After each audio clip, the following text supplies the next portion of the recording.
이진우는 낡은 연습실에 오래된 피아노 앞에 앉아 있었다. 햇살이 창문 틈으로 희미하게 스며들어 건반 위 먼지를 춤추게 했지만 그의 눈은 오직 흑백의 건반 위에 고정되어 있었다. 그의 손가락은 나이에 비해 놀라울 정도로 길고 유연했으며 건반 위를 유려하게 미끄러졌다. 작은 체구와 검소한 옷차림은 그가 처한 현실을 대변했지만 피아노를 연주하는 그의 모습은 거대한 오케스트라를 지휘하는 거장처럼 보였다. 이진우는 어린 시절부터 피아노와 함께했다. 전쟁 같았던 가난 속에서 피아노는 유일한 안식처이자 꿈이었다. 그의 가족은 그에게 피아노를 가르치기 위해 모든 것을 희생했다. 아버지는 새벽부터 밤늦게까지 공사장에서 일했고 어머니는 허름한 식당에서 설거지를 하며 손이 부르텄다. 그들의 헌신은 진우에게 무거운 책임감이자 동시에 포기할 수 없는 열정의 원동력이 되었다. 그의 재능은 너무나 탁월해서 어릴 적부터 신동이라 불렸고 지역사회에서는 그의 미래에 대한 기대가 남달랐다. 그의 방 한쪽 벽에는 낡은 종이에 직접 쓴 국제피아노 콩쿠르 우승이라는 글자가 붙어 있었다. 그것은 단순한 목표가 아니었다. 콩쿠르 우승 상금은 가족의 빚을 갚고 비좁은 반지하 단칸방에서 벗어나게 해줄 유일한 희망이었다. 그는 매일 밤 피아노 건반 위에서 땀과 눈물을 쏟아냈다. 손끝이 저리고 어깨가 뻐근해도 멈출 수 없었다. 그의 피아노 소리에는 가족을 향한 사랑과 꿈을 향한 간절함이 고스란히 담겨 있었다. 국제 피아노 콩쿠르 결선이 코앞으로 다가왔다. 그는 매일 새벽 해가 뜨기 전 연습실에 나와 가장 먼저 피아노를 열었고 밤늦도록 건반을 두드렸다. 연습실을 지키는 늙은 관리인은 그의 지독한 연습량에 혀를 내둘렀다. 진우야, 넌 언젠가 크게 될 아이다. 그의 격려는 진우에게 큰 힘이 되었다. 하지만 진우의 길에는 늘 그림자가 드리워져 있었다. 그 그림자의 이름은 김민준이었다. 민준은 유명 재벌 그룹 회장의 아들로 어릴 적부터 최고급 레슨과 전폭적인 지원을 받으며 피아노를 배웠다. 그 또한 뛰어난 재능을 가지고 있었지만 진우의 타고난 음악성에 대한 질투와 열등감으로 가득 차 있었다. 민주는 항상 진우를 비웃었다. 이진우, 그 촌뜨기 흙수저 자식, 아무리 발버둥 쳐봐야 나를 이길 수는 없어. 재능만 가지고 세상이 돌아가는 줄 알아. 민준의 비웃음과 경멸은 진우에게 깊은 상처를 주었지만 동시에 그의 투지를 불태웠다. 진우는 돈이나 배경이 아닌 오직 실력으로 민준을 압도하고 싶었다. 민준의 아버지인 김 회장은 아들의 재능에 대한 맹목적인 믿음과 동시에 무시할 수 없는 이진우의 존재에 불안감을 느끼고 있었다. 김 회장은 재계에서 막강한 영향력을 가진 인물로 자신의 아들이 최고가 되는 것에 집착했다. 그는 아들의 경쟁 상대를 제거하기 위해서라면 어떤 더러운 술수도 마다하지 않을 사람이었다. 그의 눈에는 이진우의 재능이 아들의 성공을 가로막는 장애물로 보였다. 콩쿠르 결선을 앞두고 민주는 아버지에게 진우를 떨어뜨릴 방법을 간청했다. 김 회장은 아들의 조바심을 읽었고 은밀하게 신복을 불렀다. 이진우를 이번 대회에서 탈락시켜 깔끔하게 아무도 모르게. 김 회장의 목소리에는 차가운 명령이 담겨 있었다. 김 회장의 지시를 받은 신복들은 콩쿠르 준비위원회에 은밀하게 접근했다. 콩쿠르는 투명성과 공정성을 최우선으로 내세웠지만 김 회장의 막대한 영향력과 검은 돈 앞에서는 그 원칙 또한 무력해졌다. 그들은 진우가 사용하게 될 결선 무대의 피아노를 교체할 계획을 세웠다. 단순한 교체가 아니었다. 겉으로는 멀쩡해 보이지만 실제로는 건반이나 페달에 치명적인 결함이 있는 피아노로 바꿔치기 하려는 음모였다. 그렇게 하면 진우는 무대 위에서 자신의 실력을 제대로 발휘하지 못하고 처참하게 무너질 것이었다. 사람들은 그저 그가 긴장했거나 실력이 부족했다고 생각할 것이었다. 진우는 이런 음모가 진행되고 있다는 사실을 전혀 알지 못한 채 오직 콩쿠르에 대한 생각으로 가득 차 있었다. 그는 자신의 연주가 최고조에 달했다고 믿었다.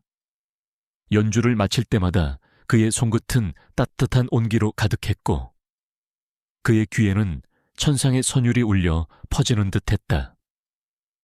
그는 가족의 얼굴을 떠올리며 미소 지었다. 콩쿠르 전날 밤, 진우는 평소보다 일찍 연습실을 나섰다. 밤하늘의 별들은 유난히 밝게 빛나고 있었다. 그는 고개를 들어 별들을 올려다보며 속삭였다. 아빠, 엄마, 조금만 기다려주세요. 제가 꼭 해낼게요. 그의 다짐은 결연했다. 하지만 그에게는 아직 알지 못하는 거대한 시련이 기다리고 있었다. 어둠 속에서 누군가의 탐욕과 질투가 빚어낸 끔찍한 음모가 그의 꿈을 짓밟으려 하고 있었다. 국제피아노 콩쿠르 결선 당일. 대회장은 숨막히는 긴장감으로 가득했다. 천장이 높은 웅장한 홀은 참가자들의 열정과 관객들의 기대감으로 술렁거렸다. 이진우는 대기실에서 마지막으로 손가락을 풀고 있었다. 그의 마음은 차분했지만 동시에 끓어오르는 열정으로 가득했다. 그의 손끝에서는 이미 연주가 시작된 듯 아름다운 선율이 흐르는 것 같았다. 그는 낡은 연습복 대신 대회 측에서 제공한 깔끔한 연미복을 입고 있었다. 거울에 비친 자신의 모습을 보니 어린 시절 꿈꾸던 순간이 현실이 되었다는 사실이 믿기지 않았다. 그는 무대에 오르기 직전 준비된 피아노를 확인했다. 대회 규정상 참가자들은 자신이 사용할 피아노를 미리 확인하고 조율할 수 있었다. 진우는 어제 밤늦게까지 연습실에서 사용했던 피아노와 동일한 모델임을 확인하고 안도했다. 그는 건반을 몇 번 눌러보고 페달을 밟아보며 음색과 터치감을 점검했다. 완벽했다. 그는 잠시 눈을 감고 마음속으로 연주할 곡을 되뇌었다. 쇼팽의 혁명, 에튜드, 그의 삶과 열정이 고스란히 담긴 곡이었다. 하지만 이진우가 대기실로 돌아간 직후 어둠 속에서 은밀한 움직임이 시작되었다. 김 회장의 지시를 받은 신복들이 조심스럽게 무대 위로 올라왔다.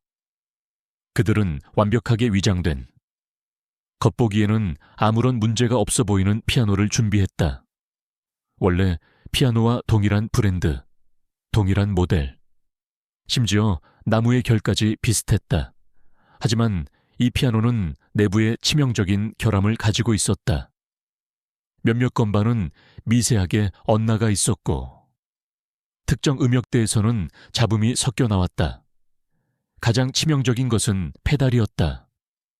서스테인 페달은 제대로 작동하지 않아 음이 너무 짧게 끊겼고 소프트 페달은 소리를 너무 먹어버려 섬세한 표현을 불가능하게 만들었다. 이 모든 결함은 전문가조차도 완벽하게 조율하지 않으면 알아차리기 힘든 수준이었다. 음모의 설계자는 김 회장의 신복 중 한 명인 최 실장이었다. 그는 김 회장의 그림자처럼 움직이며 온갖 더러운 일을 처리하는 인물이었다. 최 실장은 진우가 연주할 피아노를 교체하는데 필요한 모든 디테일을 완벽하게 계획했다. 콩쿠르 관계자 중 한 명을 거액으로 매수하여 밤늦게 무대에 접근할 수 있는 허가를 받아냈다. 그리고 전문적인 피아노 기술자처럼 위장한 인물들을 고용하여 순식간에 피아노를 교체했다. 그들의 움직임은 마치 잘 훈련된 특수부대 같았다. 최 실장은 무대 뒤에서 교체된 피아노를 바라보며 비릿한 미소를 지었다. 이제 저 촌뜨기는 자신의 실력을 제대로 보여줄 수 없을 거야. 완벽한 계획이야.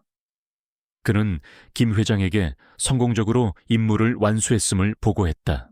김민주는 대기실에서 초조하게 자신의 차례를 기다리고 있었다. 그는 불안했지만 동시에 이진우가 무대 위에서 처참하게 무너질 것이라는 생각에 희열을 느꼈다. 그는 이진우가 자신을 뛰어넘는 것을 용납할 수 없었다. 두고 봐. 이진우, 너는 결국 나의 그림자에 불과할 거야. 마침내 이진우의 이름이 호명되었다. 그는 심호흡을 하고 당당하게 무대 위로 걸어나갔다. 객석을 가득 메운 수많은 관객들, 그리고 날카로운 눈빛으로 그를 응시하는 심사위원들. 하지만 진우의 시선은 오직 피아노에 고정되어 있었다. 그는 건반 앞에 앉아 자세를 잡았다. 손가락을 건반 위에 올리는 순간 그는 뭔가 미묘한 이질감을 느꼈다. 어딘가 모르게 평소와 달랐다. 건반의 촉감, 미세한 높낮이, 그의 예민한 감각은 곧바로 이상을 감지했다. 그는 잠시 망설였다.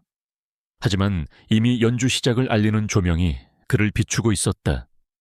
그는 심사위원들에게 피아노에 문제가 있는 것 같습니다 라고 말하려 했지만 그 순간 콩쿠르 관계자들이 그를 재촉하는 듯한 눈빛을 보냈다. 게다가 이미 연주 시간은 시작되었고 모든 시선이 자신에게 쏠려 있었다. 여기서 문제를 제기하면 자신이 긴장해서 실력 발휘를 못한다거나 변명을 한다는 오해를 살 수도 있었다. 그는 어릴 적부터 익힌 강철 같은 인내심과 침착함으로 이 상황을 헤쳐나가기로 결심했다. 진우는 첫 음을 울렸다. 혁명, 에튜드의 강렬한 시작. 하지만 예상치 못한 일이 벌어졌다.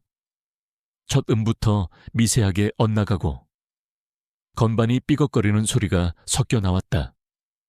그의 손가락은 정확하게 건반을 눌렀지만 피아노는 그가 의도한 소리를 내지 않았다. 그는 순간적으로 당황했지만 이내 평정을 되찾았다. 그는 즉시 이 피아노가 교체되었고 치명적인 결함을 가지고 있다는 것을 직감했다. 누군가 자신을 방해하려는 의도적인 음모라는 것을 깨달았다. 그의 머릿속은 혼란스러웠다. 지금까지 연습했던 모든 것이 물거품이 될 위기였다. 하지만 동시에 그의 내면 깊숙한 곳에서 강렬한 투지가 솟아올랐다. 그는 포기할 수 없었다. 가족의 희생, 자신의 꿈, 그리고 음악에 대한 순수한 열정, 이 모든 것이 그를 지탱했다. 그는 이 낡고 결함 있는 피아노를 자신의 무기로 삼기로 결심했다. 진우는 연주를 계속했다.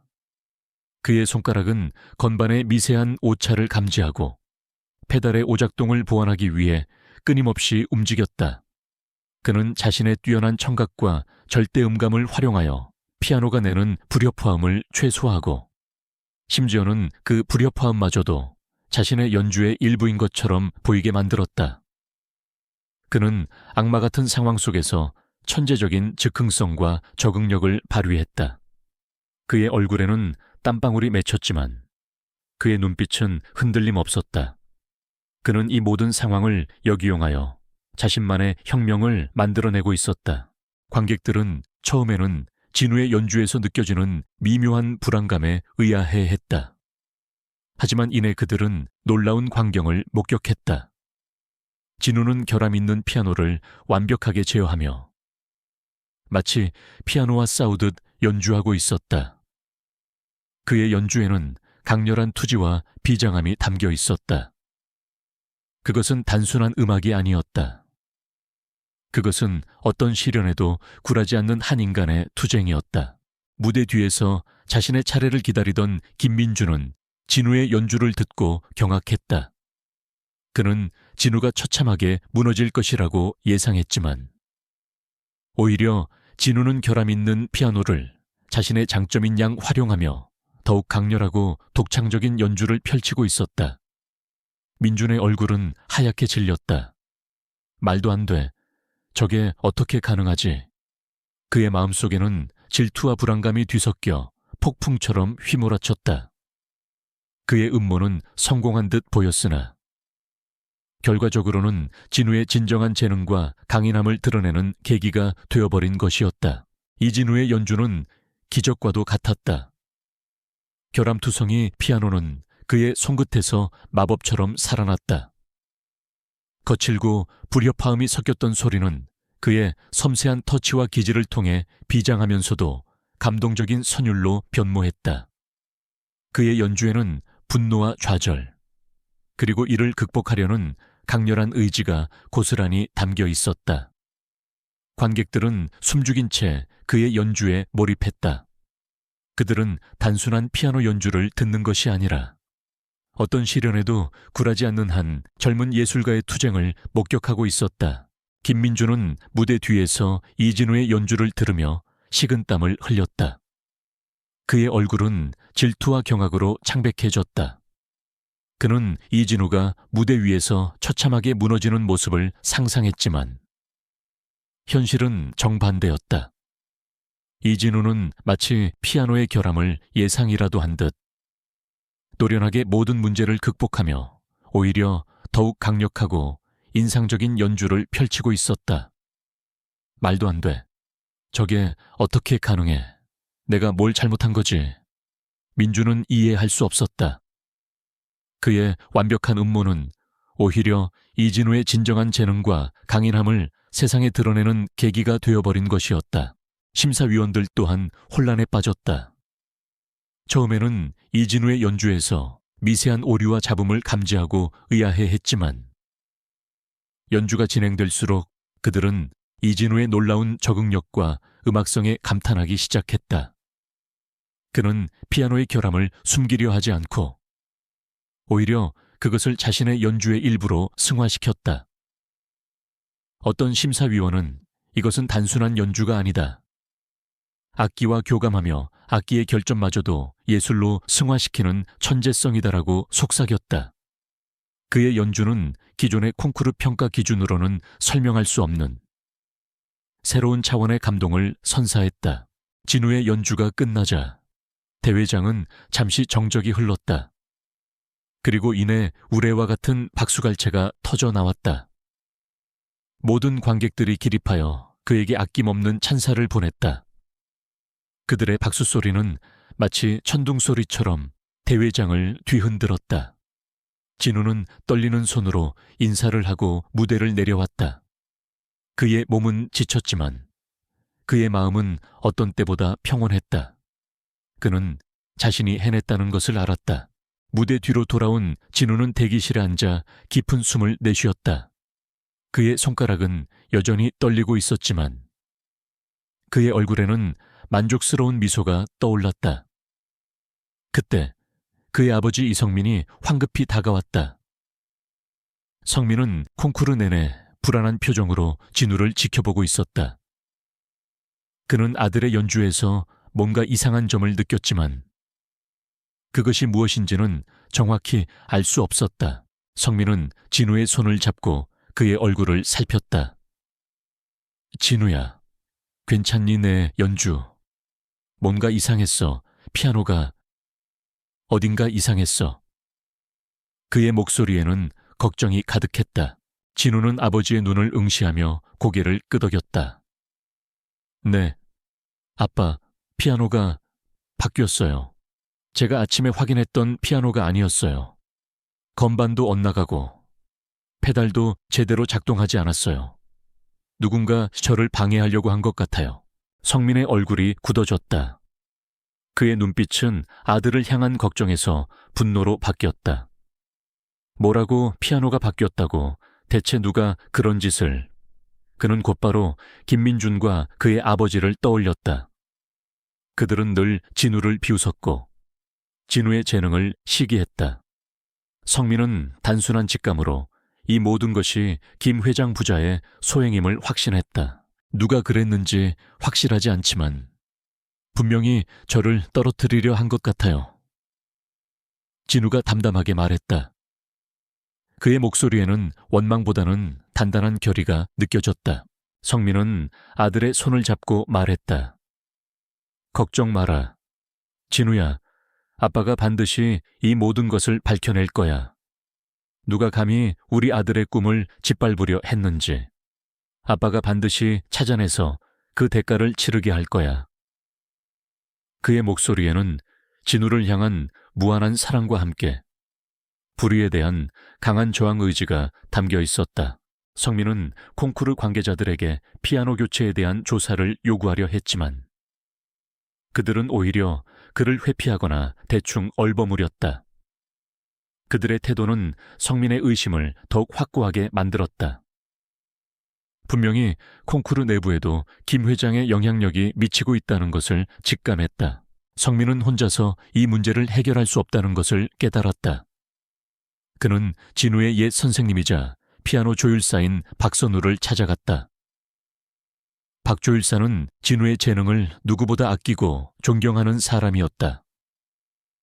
성민은 박 조율사에게 무대 위 피아노가 교체되었고 치명적인 결함이 있었다는 사실을 설명했다. 박 조율사는 성민의 이야기를 듣고 경악했다. 그럴 리가 없습니다. 제가 직접 그 피아노를 조율하고 완벽하게 점검했는데 누군가 의도적으로 손대지 않고서는 그런 일이 있을 수 없습니다. 박 조율사의 눈빛은 분노로 타올랐다. 그는 곧바로 대회장으로 달려가 무대 위 피아노를 다시 점검했다. 그리고 그의 예상대로 피아노는 교체되어 있었고 그 안에는 치명적인 결함들이 숨겨져 있었다. 박 조율사는 즉시 콩쿠르 관계자들에게 이 사실을 알리고 철저한 조사를 요구했다. 하지만 관계자들은 처음에는 피아노의 일시적인 문제였을 것이라며 얼버무리려 했다. 그들은 김 회장의 압력에 굴복하여 진실을 은폐하려 했다. 하지만 박 조율사는 포기하지 않았다. 그는 자신의 명예와 진우의 꿈을 위해 끝까지 싸우기로 결심했다. 박 조율사는 무대 위 피아노의 결함을 객관적으로 증명할 수 있는 모든 증거를 수집하기 시작했다. 그는 피아노의 내부 구조를 촬영하고 건반과 페달의 오작동을 영상으로 기록했다. 또한 대회장 CCTV 영상을 요청하여 피아노 교체 당시의 수상한 움직임을 찾아내려 했다. 이 모든 과정에서 이성민과 박조율사는 김민준과 김 회장의 그림자를 느꼈다. 그들은 자신들의 막강한 권력과 돈을 이용해 진실을 덮으려 할 것이 분명했다. 하지만 성민의 눈빛은 흔들림 없었다. 그의 아들이 비록 상처받았지만 자신의 실력으로 모든 역경을 이겨냈다는 사실이 그에게 엄청난 용기를 주었다. 그는 아들을 위한 정의를 반드시 찾아내겠다고 다짐했다. 이 모든 음모를 세상에 폭로하고 감히 이진우의 꿈을 짓밟으려 했던 자들을 응징할 것이었다. 이진우의 연주가 끝난 후에도 대회장은 여전히 술렁거렸다. 심사위원들은 이진우의 놀라운 연주에 대한 평가와 함께 그가 사용한 피아노의 상태에 대한 미묘한 의혹을 주고받고 있었다.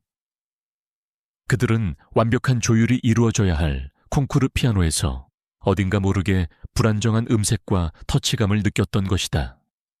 하지만 김 회장의 영향력 아래에 있는 몇몇 심사위원들은 이 문제를 단순한 이진우의 긴장이나 피아노의 일시적 컨디션으로 치부하려 애썼다. 무대 뒤에서 대기하던 김민주는 진우의 압도적인 연주에 완전히 기가 꺾였다. 그는 자신이 파놓은 함정이 오히려 진우를 더욱 빛나게 했다는 사실에 분노와 좌절을 느꼈다. 그의 아버지는 민준의 불안한 표정을 읽고 다가와 속삭였다. 괜찮다. 민준아. 저 녀석은 어차피 운이 좋았을 뿐이야. 결국 심사위원들은 너의 완벽한 연주에 더 높은 점수를 줄 거야. 김 회장은 아들을 다독였지만 그의 표정 또한 굳어 있었다. 이진우의 연주는 예상 밖의 것이었다. 한편 이진우의 아버지 이성민과 피아노 조율사 박선우는 무대 위 피아노의 진실을 밝히기 위해 분주하게 움직였다. 박 조율사는 무대가 비자마자 다시 피아노로 달려가 상세한 조사를 시작했다. 그의 손끝은 건반 하나하나를 세밀하게 더듬었고 페달의 작동 여부를 여러 차례 확인했다. 성민 씨, 이 피아노 제가 조율했던 피아노가 아닙니다.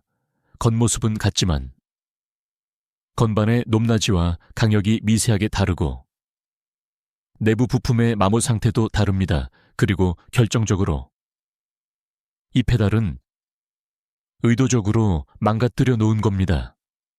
이렇게 섬세한 기교를 요하는 곡을 연주하기에는 치명적인 결함입니다.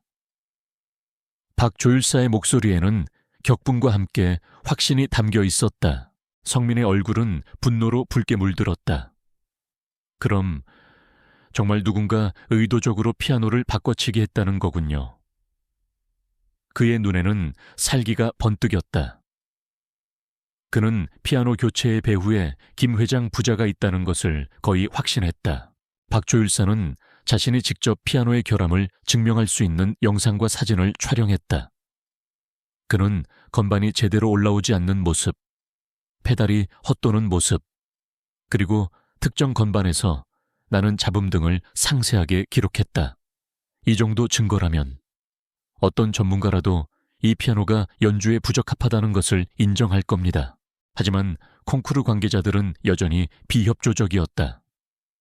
그들은 박조율사의 주장을 애써 외면하며 피아노는 대회 측에서 관리하는 것이니 걱정할 필요 없다. 경미한 문제였을 뿐이다 라는 말로 둘러댔다. 그들의 태도는 마치 무엇인가를 숨기려는 듯했다. 성민은 그들의 눈빛에서 김 회장의 압력을 감지했다. 성민은 이대로 물러설 수 없다고 판단했다. 그는 자신의 모든 인맥을 동원하기 시작했다. 그는 동네에서 작은 가구 공장을 운영하며 성실하게 살아왔지만 그에게는 비록 미약할지라도 정의로운 세상을 꿈꾸는 소박한 이웃들이 있었다. 그는 동네 유지이자 과거 자신에게 큰 도움을 주었던 강 변호사를 찾아갔다. 강 변호사는 작은 로펌을 운영하고 있었지만 날카로운 직관력과 탁월한 법률 지식을 겸비한 인권 변호사였다. 성민은 강 변호사에게 그동안의 모든 일을 털어놓았다. 아들 진우의 놀라운 재능, 김민준의 질투, 그리고 콩쿠르 피아노 교체 음모의 정황까지. 강 변호사는 성민의 이야기를 듣고 눈썹을 치켜떴다. 이건 단순한 콩쿠르 비리가 아닙니다. 명백한 업무 방해죄이자 어린 학생의 꿈을 짓밟으려 한 악의적인 행위입니다.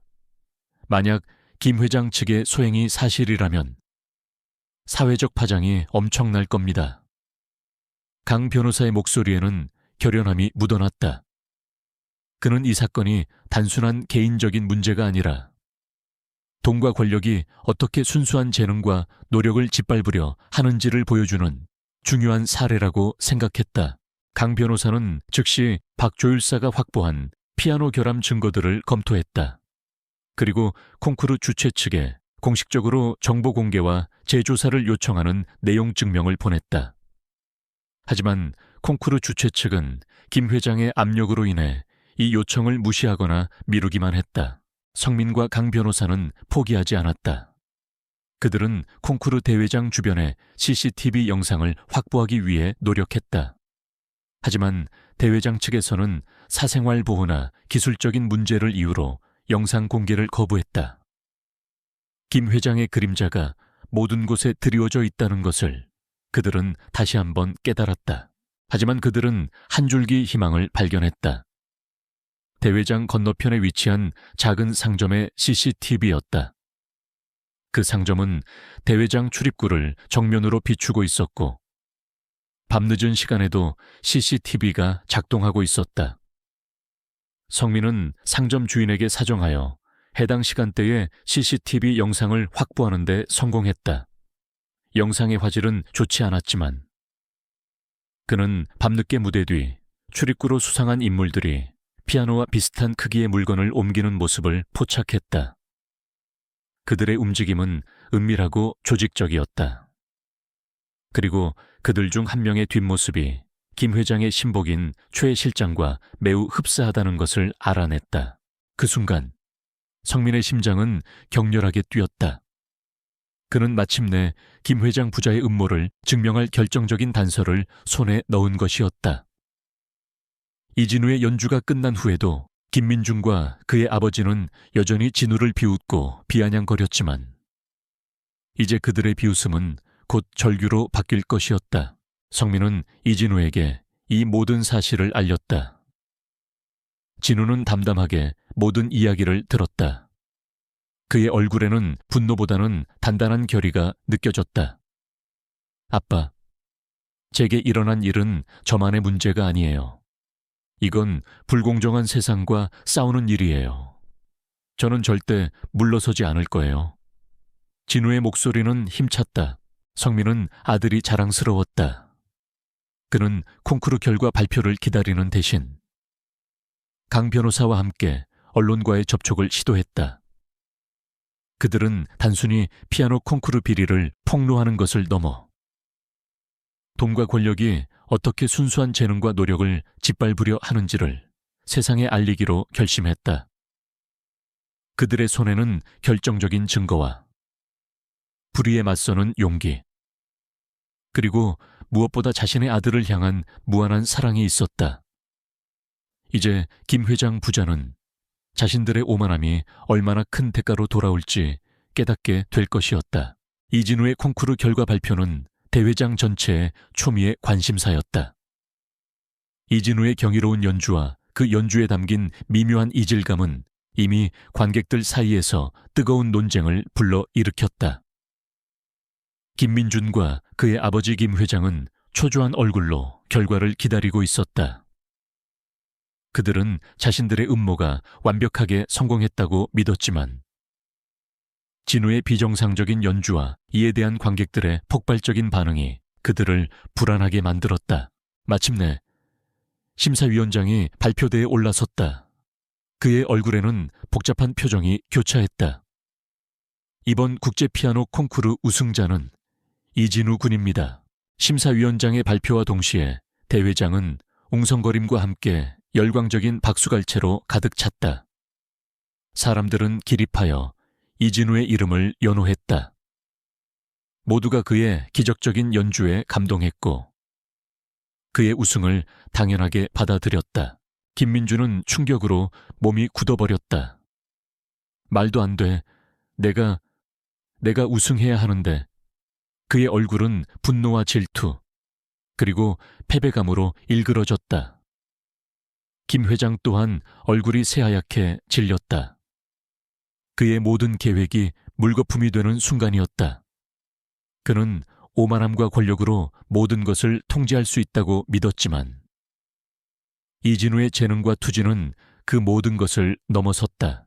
하지만 이진우는 승리의 기쁨에만 도취되지 않았다. 그는 무대 위로 올라가 트로피를 받아 들었지만 그의 표정은 담담했다. 그는 객석 어딘가에 앉아있는 아버지 이성민과 박조율사를 찾아 시선을 보냈다. 그들의 눈빛에는 격려와 함께 이제 시작이다라는 강한 결의가 담겨 있었다. 시상식이 끝나자마자 이성민과 강 변호사는 콩쿠르 주최 측에 공식적인 기자회견을 요청했다. 그들은 더 이상 진실을 숨길 이유가 없었다. 콩쿠르 관계자들은 처음에는 이를 거부하려 했지만 강 변호사가 만약 기자회견을 거부한다면 우리는 모든 증거를 가지고 언론에 직접 폭로할 것이라고 강력하게 경고하자 결국 수락할 수밖에 없었다. 긴장감 넘치는 기자회견이 곧바로 열렸다. 수많은 언론사 기자들이 플래시를 터뜨리며 몰려들었다. 이진우는 아버지와 강 변호사, 그리고 박조율사와 함께 단상에 앉았다. 그의 작은 체구는 당당함으로 가득 차 있었다. 강 변호사가 먼저 마이크를 잡았다. 그의 목소리는 차분했지만 단호했다. 오늘 우리는 이 국제 피아노 콩쿠르에서 벌어진 충격적인 비리 사건을 폭로하기 위해 이 자리에 섰습니다. 이번 대회 우승자인 이진우 군이 연주한 피아노는 대회 전날 밤 누군가에 의해 의도적으로 교체된 결함투성이 피아노였습니다. 기자들 사이에서 웅성거림이 터져 나왔다. 강 변호사는 준비된 영상과 사진 자료들을 스크린에 띄웠다. 박조율사가 직접 촬영한 피아노 건반과 페달의 오작동 모습, 그리고 대회장 건너편 상점 CCTV에 찍힌 수상한 인물들의 움직임까지. 그는 이 모든 것이 김 회장의 신복인 초에 실장의 지휘 아래 이루어진 명백한 음모임을 조목조목 설명했다. 그리고 그는 결정적인 증거를 제시했다.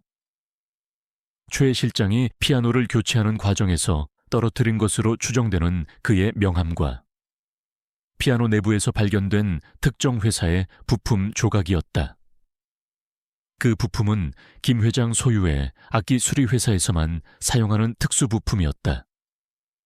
이 모든 증거는 김 회장 부자가 이 음모의 배후에 있음을 명확하게 지목하고 있었다. 이 모든 증거는 김민준 군의 아버지인 김 회장이 자신의 아들의 승리를 위해 한 순수한 젊은 예술가의 꿈을 짓밟으려 했던 추악한 음모임을 명백히 보여줍니다. 강 변호사의 말은 대 회장을 뒤흔들었다. 기자들은 김 회장과 김민준에게 질문 공세를 퍼붓기 시작했다. 김 회장님, 이 모든 것이 사실입니까? 김민준 군, 이진우 군의 피아노를 바꿔치기 하도록 지시했습니까? 김민준은 당황한 얼굴로 아무 말도 하지 못했다. 그의 아버지는 굳은 얼굴로 애써 침착함을 유지하려 했다. 이것은 모두 조작된 음모입니다. 저를 모함하려는 비열한 수작입니다. 이진우와 그 가족들이 저를 음해하려는 겁니다. 김 회장은 격렬하게 소리쳤다. 그는 자신의 막강한 권력과 돈으로 이 상황을 뒤집으려 했다. 그는 언론을 협박하고 콩쿠르 관계자들을 위협했다. 하지만 이미 진실은 드러났다. 이진우가 직접 마이크를 잡았다. 그의 목소리는 나직했지만 그의 눈빛은 강철 같았다. 저는 우승을 위해 불의와 타협하지 않았습니다. 저는 피아노의 결함을 알았지만 포기하지 않았습니다.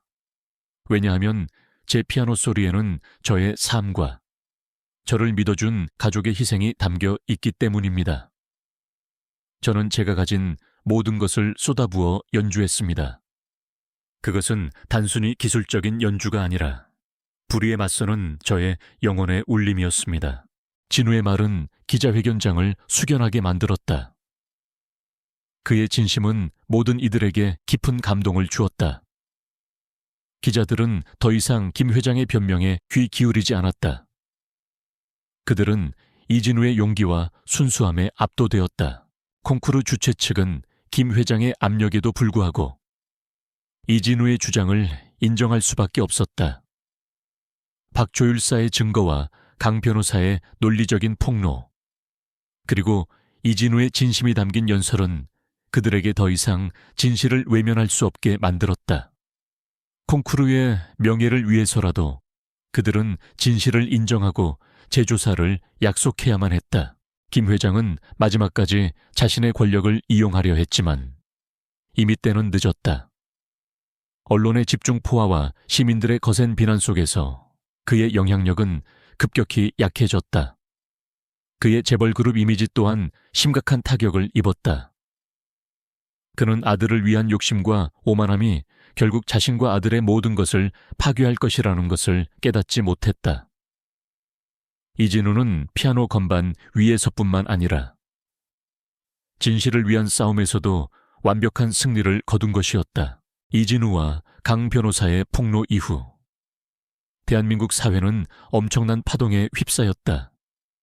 김 회장과 그의 아들 김민준의 추악한 음모는 전 국민적인 공분을 샀고 언론은 연일 이 사건을 대서특필했다.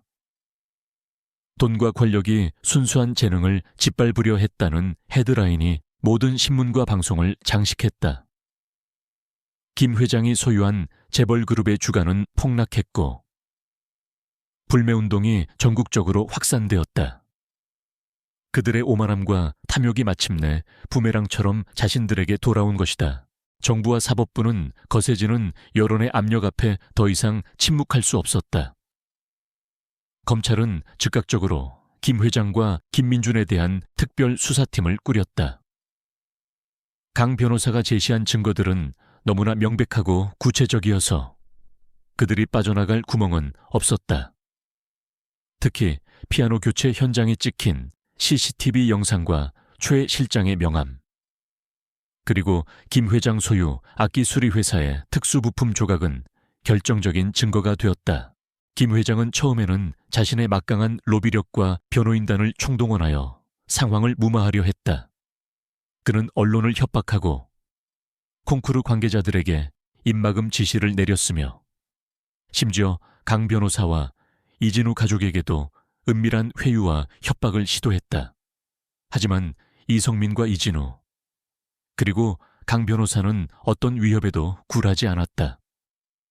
그들의 굳건한 태도는 오히려 김 회장의 필사적인 몸부림을 더욱 비참하게 만들었다. 수사는 빠르게 진행되었다. 최 실장은 김 회장의 지시를 받아 피아노를 교체한 사실을 시인했다.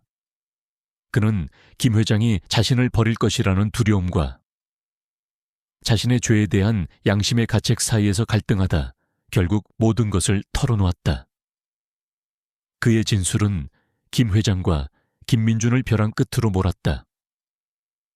김 회장의 비서실과 그의 사금괴서는 콩쿠르 관계자들에게 전달된 뇌물 장부와 피아노 교체에 대한 구체적인 지시가 담긴 문서들이 발견되었다. 결국 김민준은 아버지가 시킨 일이라고 발뺌하려 했지만 그의 일기장에서 이진우에 대한 극심한 질투와 그를 무너뜨리려는 계획이 상세하게 기록되어 있었다. 그는 결국 피아노 교체 음모에 가담한 사실을 인정할 수밖에 없었다. 검찰은 김 회장을 업무방해, 뇌물공여, 그리고 아동의 명예를 훼손한 혐의 등으로 기소했다. 김민준 또한 업무방해 공범 혐의로 기소되었다. 법정은 수많은 언론사와 시민들로 인산인해를 이루었다. 이진우는 아버지 이성민과 함께 증인으로 출석하여 담담하게 자신이 겪었던 일을 증언했다. 그의 침착하고 진솔한 증언은 재판정의 모든 이들에게 깊은 울림을 주었다. 최후 변론에서 강 변호사는 이렇게 말했다.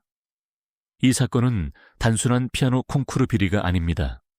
이것은 돈과 권력이 순수한 재능과 노력, 그리고 한 젊은이의 꿈을 어떻게 짓밟으려 하는지를 보여주는 추악한 단면입니다. 김 회장과 김민준은 자신들의 오만함과 탐욕으로 인해 한 인간의 영혼을 파괴하려 했습니다. 그러나 이진우 군은 불의에 굴하지 않고 자신의 음악으로, 그리고 자신의 용기로 모든 역경을 이겨냈습니다. 저는 법이 마땅히 정의를 수호하고 이들에게 합당한 처벌을 내려야 한다고 생각합니다. 재판부는 모든 증거와 증언을 종합하여 판결을 내렸다.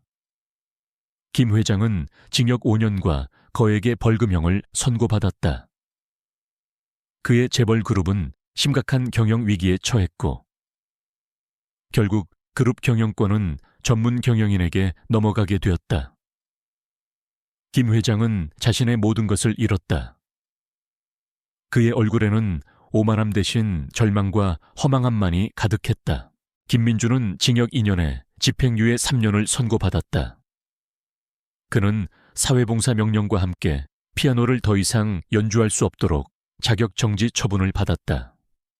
그의 재능은 있었지만 질투와 오만함이 그의 모든 것을 망가뜨린 것이었다.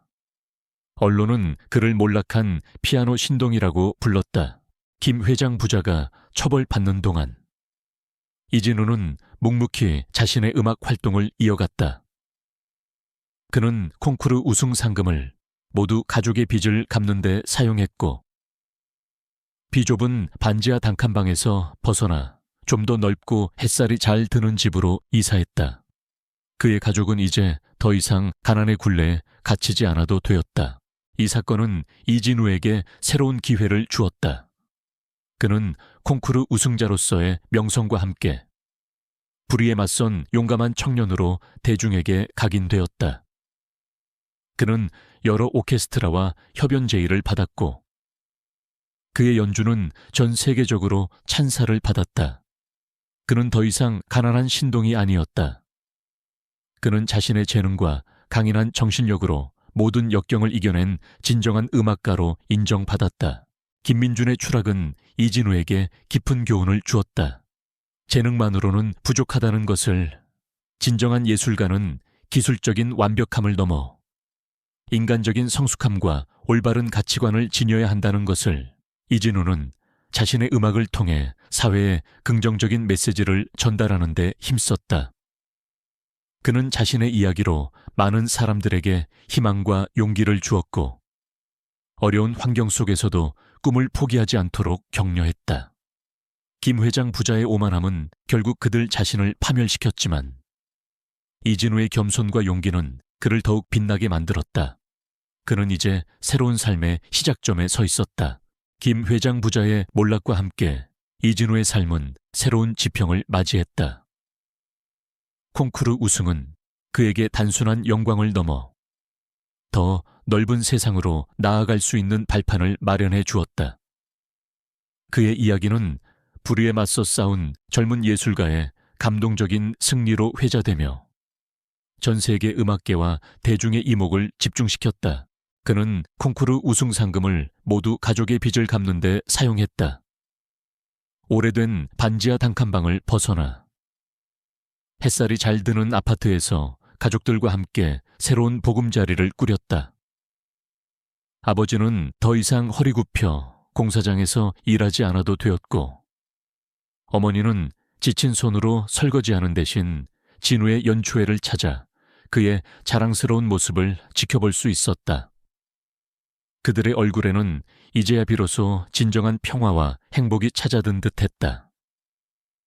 진우는 가족의 희생과 사랑이 있었기에 자신이 이 자리에 설 수 있었음을 항상 기억하며 겸손함을 잃지 않았다. 이진우는 세계 유수의 오케스트라와 협연 제의를 받았고, 그의 첫 독주회는 전성 매진을 기록했다. 그의 연주는 기술적인 완벽함을 넘어 그의 삶의 고뇌와 역경, 그리고 그것을 이겨낸 인간적인 성숙함이 고스란히 담겨 있었다. 그의 음악은 사람들의 마음을 움직였고 깊은 감동을 선사했다. 평론가들은 그를 새로운 시대의 음악적 영웅이라 칭송했다. 그는 자신의 성공을 개인적인 영광으로만 여기지 않았다. 그는 자신의 이야기를 통해 세상에 긍정적인 메시지를 전달하고자 노력했다. 그는 자선 연주회를 개최하여 얻은 수익금을 어려운 환경 속에서도 꿈을 포기하지 않는 젊은 예술가들을 돕는 데 기부했다. 그는 자신의 경험을 바탕으로 강연 활동을 펼치며 재능보다 중요한 것은 바로 끈기와 용기, 그리고 불의에 맞서는 정의감이라는 메시지를 전파했다. 그의 연설은 수많은 젊은이들에게 깊은 영감을 주었다. 특히 그는 자신처럼 부유한 배경 없이 순수한 재능으로 음악을 시작하는 학생들을 위한 장학재단을 설립했다. 재단의 이름은 이진우 희망음악 재단이었다. 그는 재단을 통해 어린 재능들이 돈과 권력에 의해 좌절되지 않고 자유롭게 자신의 음악적 잠재력을 펼칠 수 있도록 지원했다.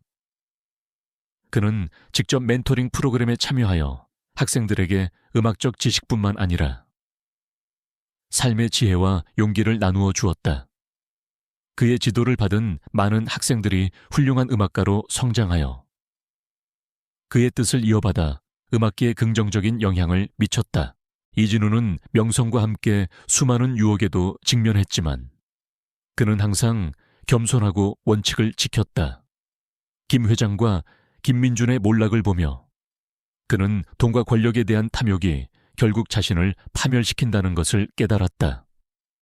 그는 자신의 음악을 통해 오직 진실과 아름다움을 추구했고 자신의 영향력을 선한 일에 사용했다. 수년이 흐른 뒤 이진우는 세계적인 피아니스트이자 사회운동가로 자리매김했다. 그의 이름은 단순한 콩쿠르 우승자를 넘어 역경을 이겨낸 인간 승리의 상징으로 기억되었다. 그의 연주회는 여전히 전석 매진을 기록했고 그의 음악은 전 세계인들에게 사랑받았다. 그는 더 이상 자신을 비웃었던 김민준을 증오하지 않았다. 오히려 그의 아픔과 몰락을 통해 스스로를 되돌아보고 진정한 예술가의 길을 걷게 된 계기로 삼았다. 어느 날, 이진우는 오래된 연습실에 홀로 앉아 있었다. 햇살은 여전히 창문 틈으로 희미하게 스며들었고 낡은 피아노는 그 자리에 묵묵히 서 있었다. 그는 건반 위에 손을 올렸다. 그때 그의 손끝에서 흘러나오는 선율은 예전처럼 격렬하거나 비장하지 않았다. 그것은 고요하고 평화로웠으며 동시에 깊은 울림을 가지고 있었다. 그 소리에는 과거의 상처가 치유되고 새로운 삶을 살아가는 한 남자의 성숙함과 평화가 담겨 있었다. 그는 자신의 피아노를 통해 세상의 희망을 노래했고 그 희망은 수많은 사람들의 마음속에 퍼져나갔다. 이진우는 단순한 피아노 신동이 아니었다. 그는 자신의 음악과 삶으로 불의에 맞선 용기와 정의로운 삶의 중요성을 보여준 진정한 영웅이었다. 그의 이야기는 앞으로도 오랫동안 사람들의 기억 속에 남아 어려움에 처한 이들에게 용기를 주고 세상을 더 나은 곳으로 만드는 데 기여할 것이었다. 그의 피아노는 단순한 악기가 아니라 그의 영혼이 담긴 삶의 노래였다.